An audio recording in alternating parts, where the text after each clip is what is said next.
بسم اللہ الرحمن الرحیم۔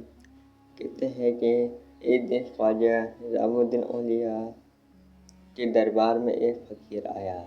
اس کے کپڑے پھٹے ہوئے تھے اور چہرہ غم سے بھرا ہوا تھا۔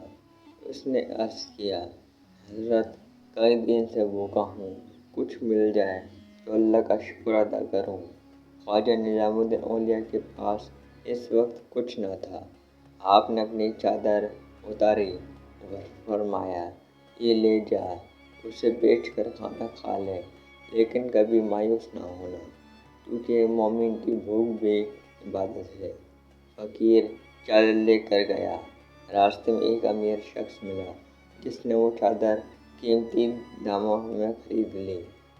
جب وہ شخص چادر لے کر گیا تو خواب میں اسے حکم ہوا، یہ چادر اولیاء کرام کی ہے، اسے سنبھال کر رکھ، یہ تیری بخشش کا ذریعہ بنے گی۔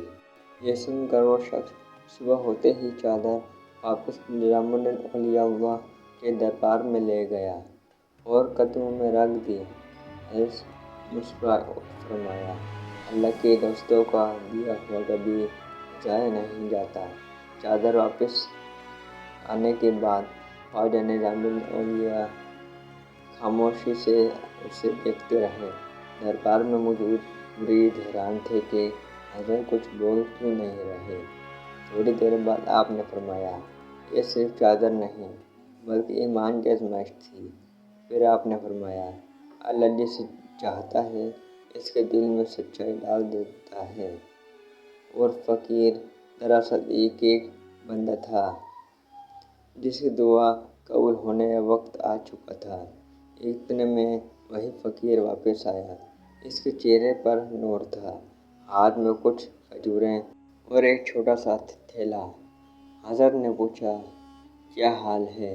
فقیر مسکرا کر بولا، حضرت جس چادر کو میں نے بیچا تھا اسی سے اللہ نے مجھے عزت دی۔ اب میں ہر روز درویشوں کو کھانا کھلاتا ہوں۔ یہ سن کر خواجہ نظام الدین اولیاء کی آنکھوں سے آنسو بہنے لگے۔ آپ نے آسمان کی طرف نظر اٹھا کر فرمایا، یا اللہ، تو اپنے بندوں کو کبھی خالی نہیں لوٹاتا۔ جو تیرے راستے پر بھروسہ کرے اس کے لیے ہر دروازہ خود بخود کھل جاتا ہے۔ پھر آپ نے مریدوں سے فرمایا، یاد رکھو، جو اللہ کی رضا کے لیے دیتا ہے وہ کبھی محتاج نہیں ہوتا۔ سبحان اللہ۔